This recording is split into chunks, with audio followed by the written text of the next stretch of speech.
सोधेर कसरी थाहा पर्दैछ अब अनि कहाँबाट हुन्छ नि त यिनीहरूले सुन्न छ मैले सुनिरहेको छु सर धन्यवाद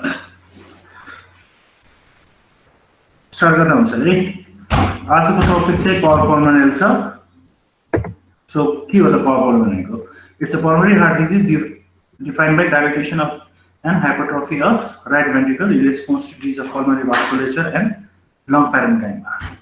यसमा चाहिँ congenital heart disease in which the right heart fails secondary dysfunction of the left side of the heart पर्दैन. COPD chronic bronchitis चाहिँ यसले cause मा चाहिँ 50% of the cases चाहिँ पर्छ.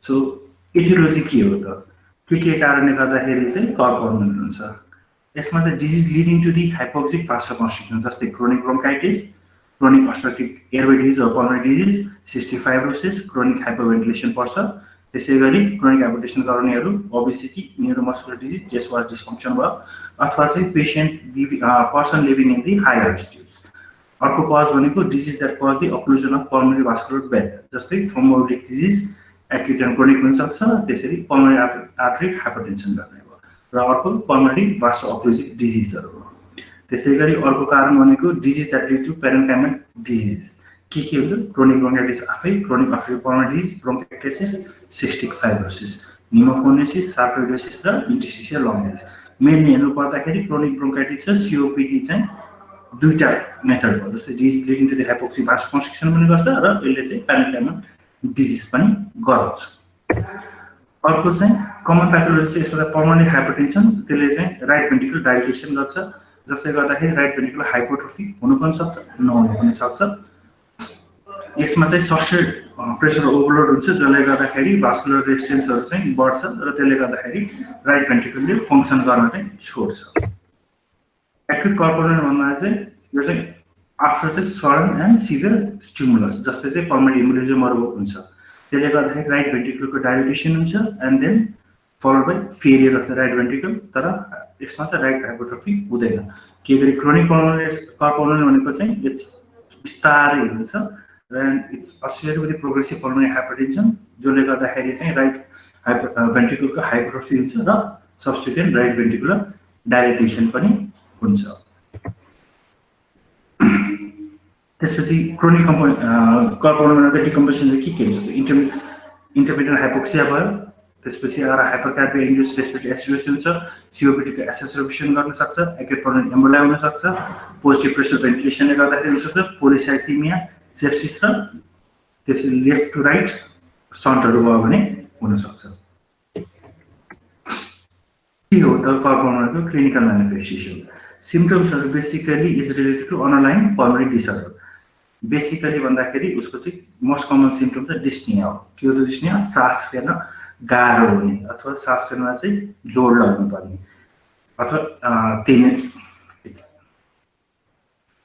अर्को चाहिँ यसमा चाहिँ अर्थोप्निया एन्ड पीएनडी अर्थोप्निया भनेको चाहिँ तपाईहरु फ्ल्याट सुत्नु नसक्ने र अर्को पीएनडी भन्नाले चाहिँ तपाईको चाहिँ राति सुत्नु भयो त्यसले गर्दा भेनस रिटर्नहरु हुन्छ त्यसले 1 to 2 hours after sleeping patient get sufficient of breath र उठ्ने अर्को भनेको चाहिँ इफेक्ट रिलेटेड सिन्कोपे हुन्छ त्यसले अनि अर्को एब्डोमिनल पेन असाइटिस हुन सक्छ अर्को लोअर एक्सट्रिमिटी इडिमा साइन्स भन्नाले what do you find in the patient को चाहिँ तपाईले चाहिँ रेस्पिरेटरी धेरै देख्न सक्नुहुन्छ सास फेर्न गाह्रो भएर त्यसलाई ट्याकेप्निया भन्छ राइट भेन्ट्रिकलमा चाहिँ डिस्ट्रोफीहरु हुन्छ त्यसले राम्रोसँग पम्प गर्न सक्दैन त्यसले गर्दाखेरि जेएपीहरु इन्क्रिज हुन्छ युए देखिन सक्छ त्यसैगरी नै हेपाटोमेगाली हुन्छ र तपाईको चाहिँ लोअर एक्सट्रिमिटिजमा इडिमा हुन्छ एन्ड राइट भेन्ट्रिकलको हिभ आउन सक्छ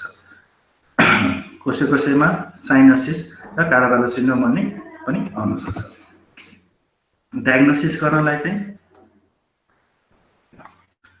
इभ्यालुएसन अफ द पेशेन्ट गर्नु पर्यो हामीले एलबिडिटी छ कि छैन भने के गरी एलबिडिटी छ भने त्यसलाई कल्पना गर्न मिलेन त्यसैले इसीजी मा चाहिँ पी पल्मोनल देखिन्छ राइट एक्सिस डेभिएसन देखिन्छ र राइट हाइपोट्रोफी देखिन्छ के हो एक्सक्युज मी अनि म क्लास लिदैछु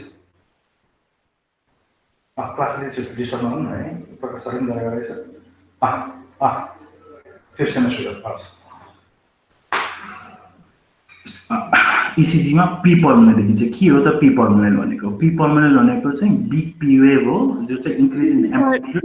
कार्बोलर साइन भनेको के हो? कार्बोलर साइन एकैछिन है।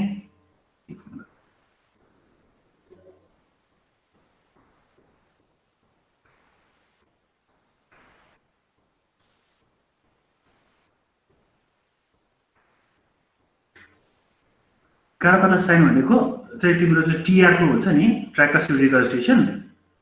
हेलो, कार्बोलर साइन भनेको टिआरको चाहिँ रिगर्स्टेसनको चाहिँ मर्मर हो। यो चाहिँ मर्मर चाहिँ सुनिन्छ। यो चाहिँ इन्सपेक्सन गर्दाखेरि चाहिँ तिम्रो चाहिँ राइट भेन्ट्रिकलमा चाहिँ बडी उ भइरहेको हुन्छ नि त, ब्लडहरू हुन्छ। त्यसले गर्दाखेरि टिआरको मर्मरहरू चाहिँ झन् राइट भेन्ट्रिकल चाहिँ फेलियर हुँदै गएपछि राम्रोसित गर्छ नि त, रिगर्स्टेसन बडी भएर चाहिँ बडी चाहिँ लाउड मर्मरहरू सुनिन्छ। यसलाई चाहिँ कार्बोलर साइन भन्छ कि, बुझ्यो?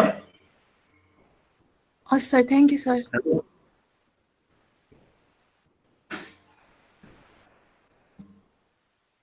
अर्को चाहिँ यसमा चाहिँ अब पी पर्मनेन्ट भनेको चाहिँ तिम्रो चाहिँ हाइट र उसमा चाहिँ बढी हुन्छ। किनभने यसले गर्दाखेरि राइट एट्रियम, पी पर्मनेन्ट चाहिँ राइट एट्रियम हेर्छ। राइट एट्रियमको चाहिँ ठुलो के गरी हाइपरट्रफीहरू भयो भने चाहिँ यो के हुन्छ भन्दाखेरि उसको मास बढ्यो। त्यसले गर्दाखेरि चाहिँ तिम्रो चाहिँ यो जुन चाहिँ इलेक्ट्रिकल एक्टिभिटी देखाउँछ त्यसले चाहिँ मास बढी भएर चाहिँ तिम्रो एम्प्लिट्युड बढी हुन्छ होइन।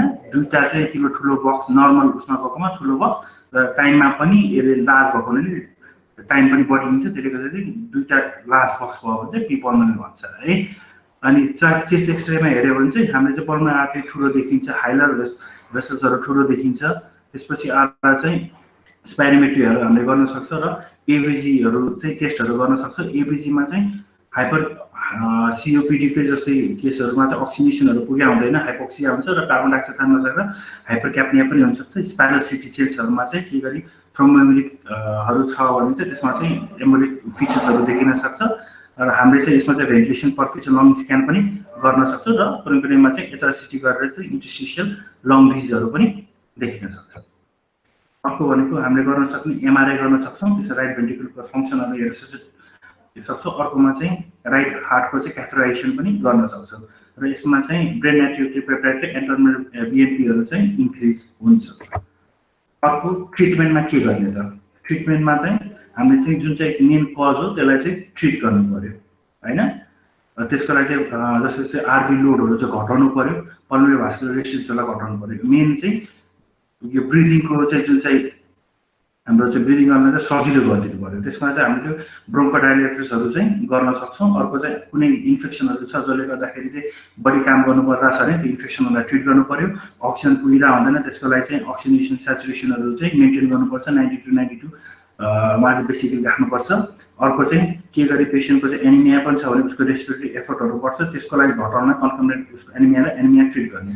अब आइरन थेरापी दिएर हुन्छ कि एक्युटली छ भने चाहिँ ब्लड ट्रान्सफ्युजन गर्नुपर्छ। के पेसेन्टमा चाहिँ हाई एल्टिट्युडमा बस्ने पेसेन्टहरूको चाहिँ पर्मनेन्ट चाहिँ is because not because of anaemia, because of polycythaemia हुन्छ। त्यसले चाहिँ गर्दाखेरि हेरिया गराउनु हुन्छ।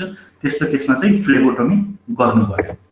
अर्को भनेको चाहिँ यसमा चाहिँ ब्लडहरू धेरै भएर चाहिँ कार्डियक फङ्सनहरू चाहिँ कम हुन्छ, भोल्युम चाहिँ बढी भइरहेको हुन्छ। यसले चाहिँ भोल्युम घटाउन चाहिँ हामीले चाहिँ डायोटिक्सहरू दिन्छौँ। तर डायोटिक्समा याद गर्नुपर्ने कुरा चाहिँ यसले चाहिँ डायोटिक्स धेरै दिँदाखेरि हाइपरक्याप्निया पनि गर्छ र अर्को चाहिँ डायोटिक्सले चाहिँ हाइड्रोजनहरू फालिदिने हुँदैन, यसमा चाहिँ अल्कालोसिस पनि गर्न सक्छ।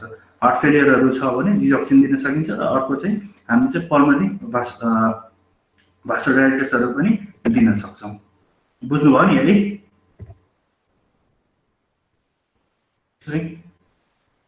हाइपरक्याप्निया किन गराएको डायरेटिक्सले? हेलो हेलो हजुर, हाइपरक्याप्निया किन गराएको डायरेटिक्स खाँदाखेरि?